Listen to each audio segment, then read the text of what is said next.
Nobody expected the Seattle Seahawks to look like this. A team the league quietly counted out has turned into the problem everyone has to solve. 5 wins in 7 games, and not just lucky wins, but statement games that hit harder each week. The numbers already speak louder than the critics. They have one of the top 5 offenses in football and one of the top 6 defenses, but somehow people still act like Seattle's success is an accident. The truth is, this team has changed from the inside out, and that change is what makes them so dangerous. What nobody's talking about is how complete this transformation feels. It isn't about one player or one coach. It's about a culture that finally feels rebuilt. The locker room doesn't play with pressure. It plays with belief. Every drive looks like a plan. Every tackle feels personal. The same Seahawks that were fighting for identity a year ago now walk into every stadium knowing they can beat anyone. The scary part is, they're not even close to their ceiling yet. This feels less like a good run and more like the start of something the rest of the NFC West isn't ready for. And yet, the power of this team doesn't come from talk. It comes from control. When they take the field, their offense doesn't need flash. It needs precision. Every possession has purpose. Every score feels earned. But how did this unit, once known for inconsistency, turn into one of the most efficient in the league? That answer lies in the way their offense has quietly evolved, and that's where the story truly begins. But before we get into that, hit that like and subscribe button for more Seahawks and all the NFL content. Can we get 100 likes on this video? Nobody expected Seattle's offense to feel this steady, yet here it is, turning long fields into pressure and pressure into points. Against a defense that had been called the toughest in football, they still found 27, and they did it by owning the tempo. Motion pulls eyes, play action freezes linebackers, and the spacing keeps every blade of grass alive. It is not a fireworks show. It is a slow squeeze that makes defenses guess wrong twice, then pay for it on the third snap. What nobody is saying loudly enough is how balanced this group has become. Backs keep the front honest, tight ends punish soft zones, and wideouts stretch the field sideways before they ever push it deep. The result is efficiency that lasts beyond one drive and one quarter. When they settle into their rhythm, the chains move in 2s and 3s, and the scoreboard follows.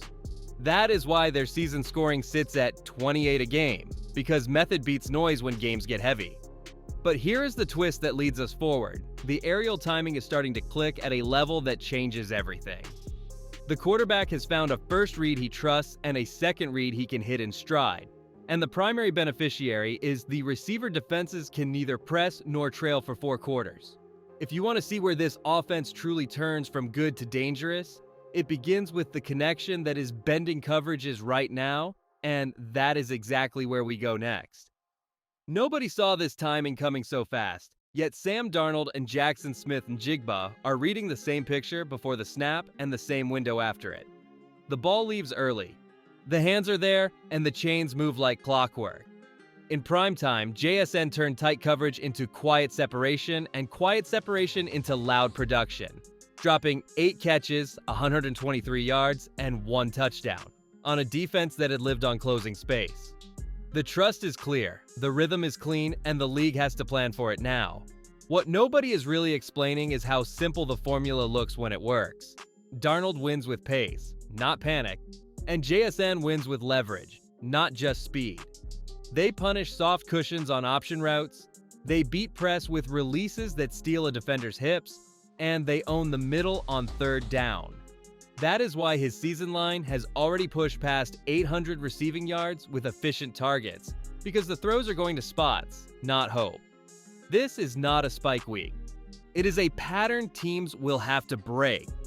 Here is the twist. All of this timing lives off a base that keeps the picture clean. Play action only stings if the run game holds respect, and quick game only hums if the pocket stays calm. The next turn in this story is the quiet engine that lets the ball come out on time, the backs who grind the hard yards, and the line that sets the depth of every throw. If you want to see why this offense can control a game for 4 quarters, it starts with the foundation that never gets the headlines. Every strong team hides its strength where most fans never look, and for Seattle, that power lives in the trenches. The offensive line has finally grown into something real, giving Sam Darnold a pocket that feels like home and giving the running back space that didn't exist last year. Each snap looks disciplined, each pull block looks rehearsed. The chemistry between Charles Cross, Abraham Lucas, and Anthony Bradford has turned this group from a weak spot into a weapon that sets the tone early and keeps it all 4 quarters. Kenneth Walker and Zach Charbonnet are the heartbeat behind it. Walker brings explosion that can flip a drive in seconds, while Charbonnet brings that bruising control that breaks defensive will. Together they carry more than the ball. They carry rhythm. When they alternate touches, you see balance. One softens the defense, the other finishes the job. Those short yardage bursts in the third quarter tell you everything about Seattle's patience. It is not about chasing highlights. It is about wearing down resistance until it quits. The difference this year is not just effort, it is efficiency. Each carry shortens the game and feeds the play action that Darnold thrives in. Defenses are forced to pick their poison, load the box and risk giving JSN single coverage, or sit back and let Walker gash them again. That constant conflict is what makes this offense exhausting to defend.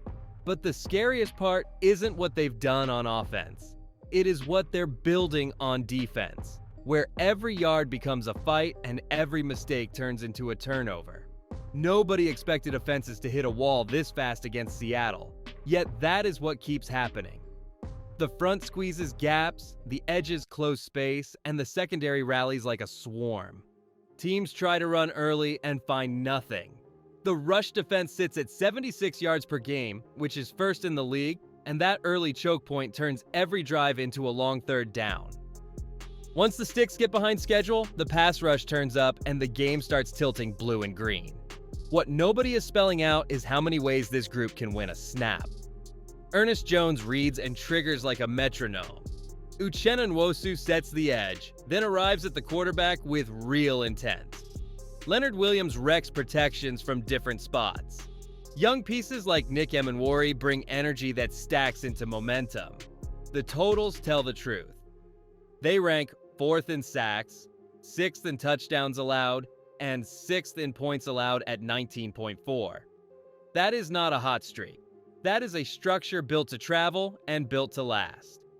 Here's the twist that makes this run even scarier. They are doing it while still waiting on full health in the back end, and they are forcing mistakes without selling out.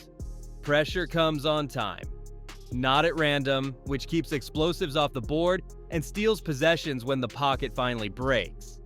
If the defense is the anchor, the only thing that can hold Seattle back now is self-inflicted on offense, where a few calls have turned into costly swings. That thin line between aggressive and risky is exactly what we tackle next. Here's the hard truth Seattle has to solve right now. Brilliant stretches on offense keep getting undercut by a few calls that swing momentum to the other sideline. The trick pass that left Cooper Kupp throwing an interception near scoring range. The deep drop that turned into a sack in the end zone and a loose ball that Houston ran in. Stack those moments with 12 penalties, 4 turnovers, and a 2-for-14 day on third down, and you see why a comfortable win turned into a tight finish. The margin is real. The clock punishes every mistake.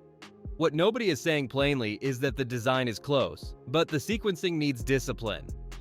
Clint Kubiak has lifted the scoring ceiling to 28 a game, yet the urge to reach for the clever call at the worst time keeps reappearing.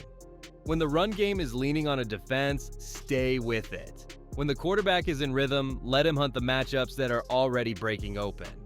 High percentage play action on the goal line beats a gadget toss that hands a defense a free takeaway. The path to a top seed is not magic. It is clean situational football. Here's the twist that should make the league nervous. If Seattle trims 1 turnover a week and cleans 2 flags a game, the offense matches the standard set by the defense and the scoreboard tilts fast. And there is another lever within reach. The front office is watching the market for help that can shorten games even more. If a fresh pass rusher lands in this building, drives will get even shorter, and those risky calls will not be needed. That possibility is already floating around the league, and it is time to talk about the names that could change everything.